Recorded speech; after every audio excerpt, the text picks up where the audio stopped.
Welcome back to Bones, Bourbon, Barley, and Brass. We're a lifestyle channel where we discuss interesting things. We have another fireside chat for you this evening. This will probably post on Sunday, but this is going to be a long form content video.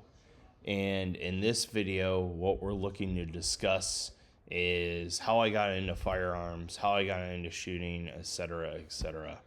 I apologize, there's a hockey game on, so if I keep glancing over at the TV, that's why. It's Blackhawks versus Flames, if anyone cares to know.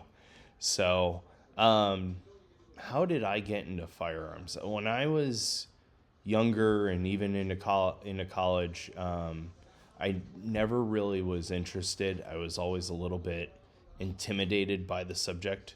I remember as a kid, my father, he served in the Air Force during the time of the Bay of Pigs in the Kennedy administration. I remember he had a few firearms, but they were always tucked in the corner in mom and dad's closet. No gun safe. Probably not the safest thing in the world.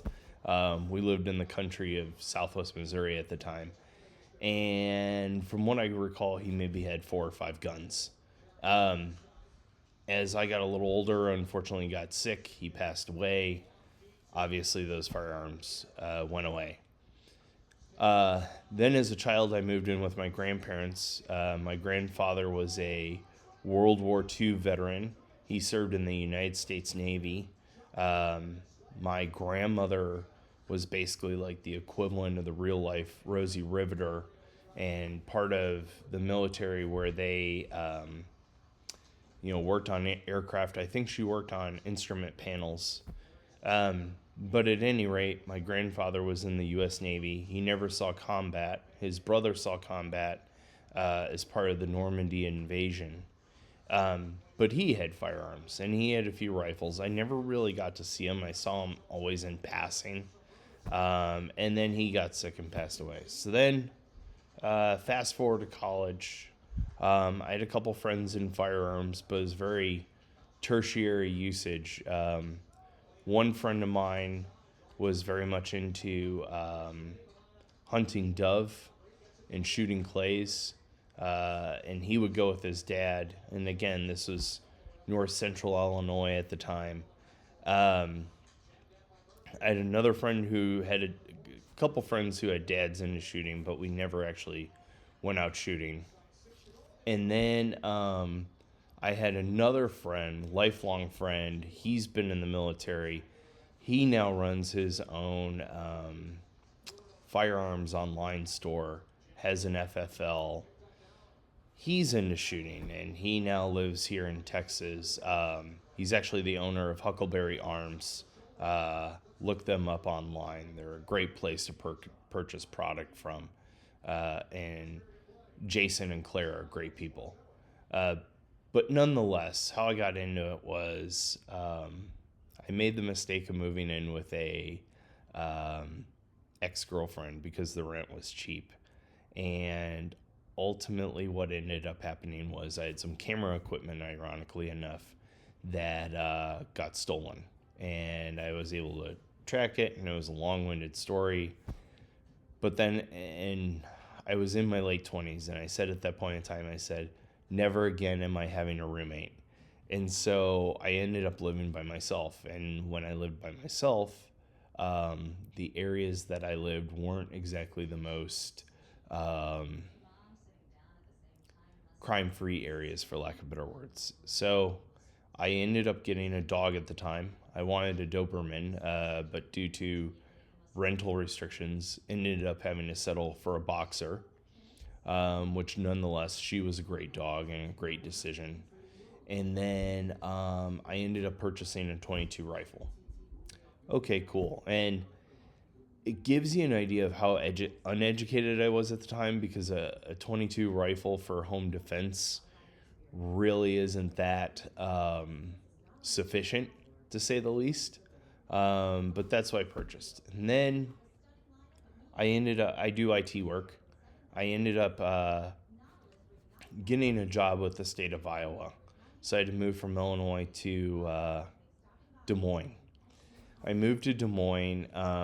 I was on what was called the messaging team. And then the next team over, we were in a bunch of cubes. This was before COVID. Was a bunch of veterans who were in the server team. And they were all between 45 and 55. I ended up befriending them. They were really cool guys. And they were all ex-military.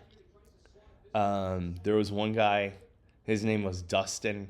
He was very much into H&K product, had VP9s, had all I think he had a P30, had all the HK product, which I kind of laugh about now because I guess I'm a little bit of an HK snob myself, and we'll get to that in subsequent videos.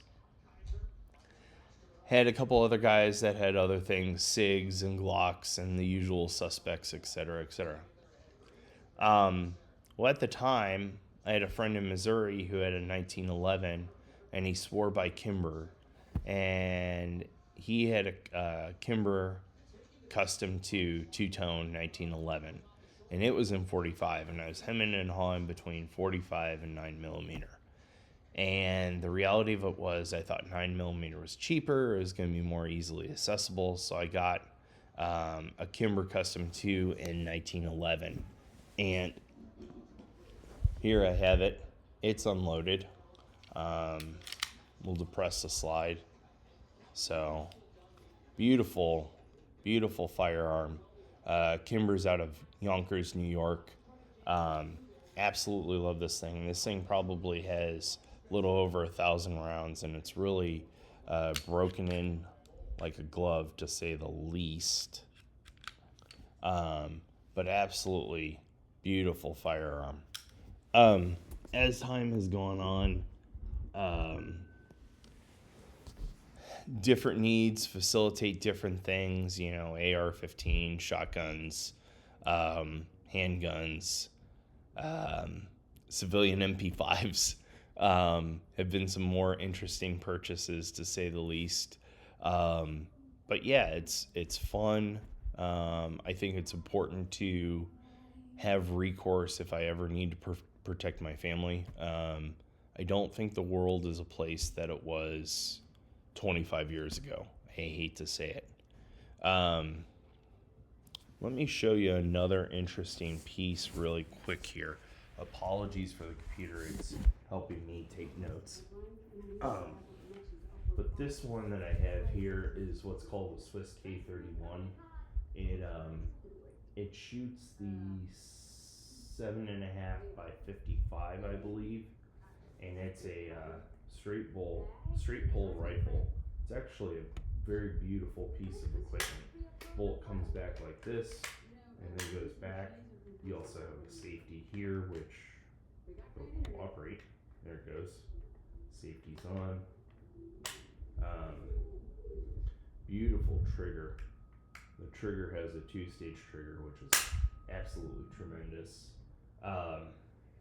Has the Swiss crest on it. I don't know if you can see this.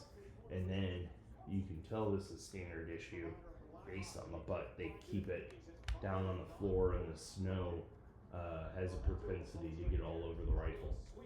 Absolutely beautiful piece. Holds one of the records for being the most accurate across distances as well. So again, we'll do a review on both of these at a future state, but both are just tremendous firearms. As I get my computer here,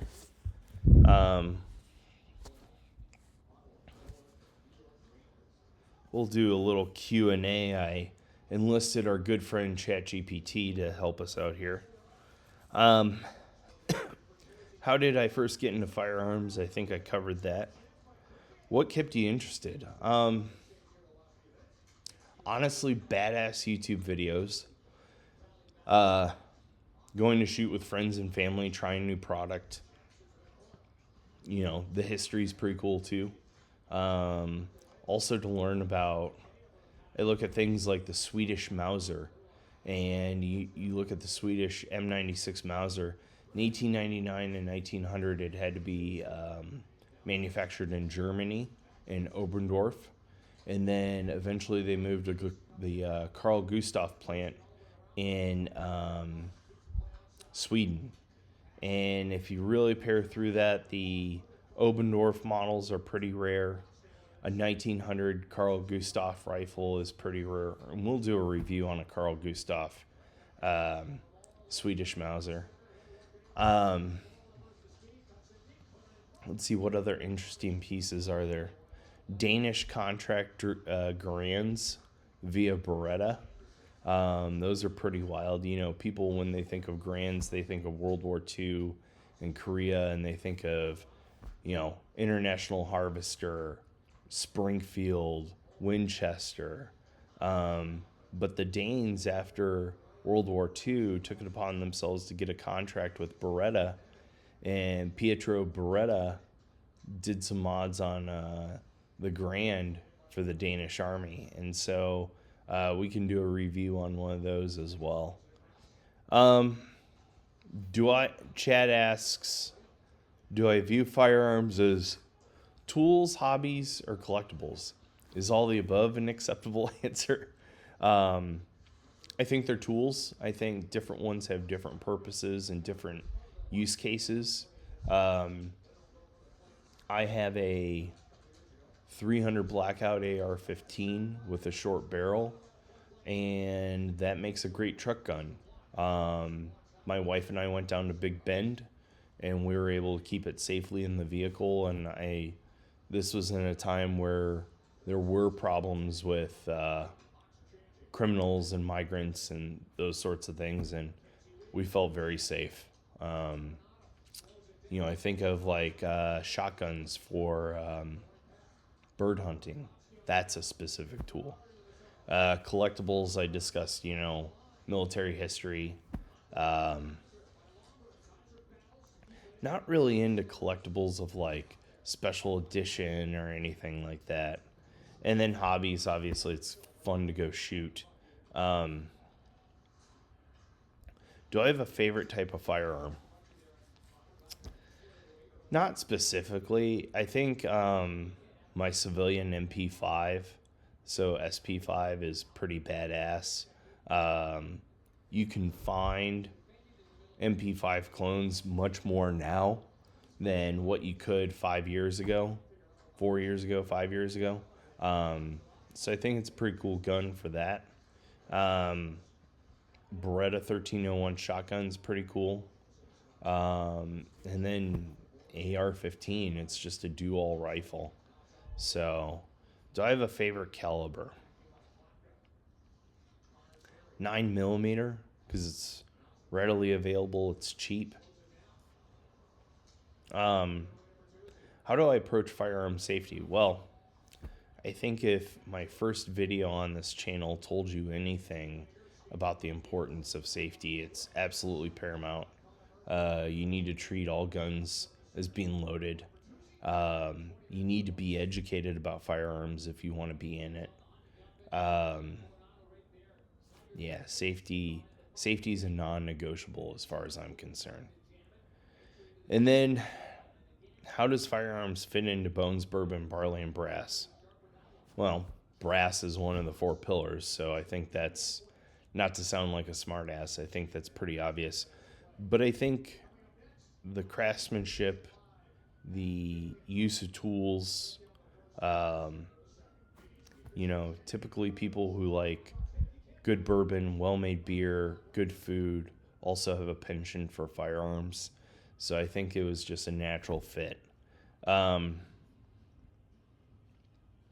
there any firearms I enjoy shooting? I'd say my Glock 19. I enjoy shooting the Swiss straight pull that I showed you. I enjoy shooting. I have a Geisley AR-15 that I enjoy shooting. SP5. I enjoy shooting pretty much all of my firearms, so I don't think there's one that I particularly dislike. And then what advice would I give someone interested in firearms for the first time? I would say start with the 22 rifle, 22 long rifle. Get a mentor, somebody who's more experienced. Leverage YouTube, leverage ChatGPT. When I started in firearms, there wasn't ChatGPT. Learn how to safely load and unload a firearm. I think that's the biggest thing. And then, I would say my parting words in all this is, like everything we talk about on this channel, beer, bourbon, gear, tools, it's about understanding what you're using, respecting it, and then appreciating the quality over the hype. So, hope you enjoyed this video. Like and subscribe, comment down below, give us your opinion, give us your wisdom. I'm sure there's someone in the comments section who certainly knows a hell of a lot more than I do. So we'd love to hear your wisdom on the matter. Like I said, we will be doing a Patreon. We do now have an Instagram. We'll probably have a TikTok as well. And until next time, cheers.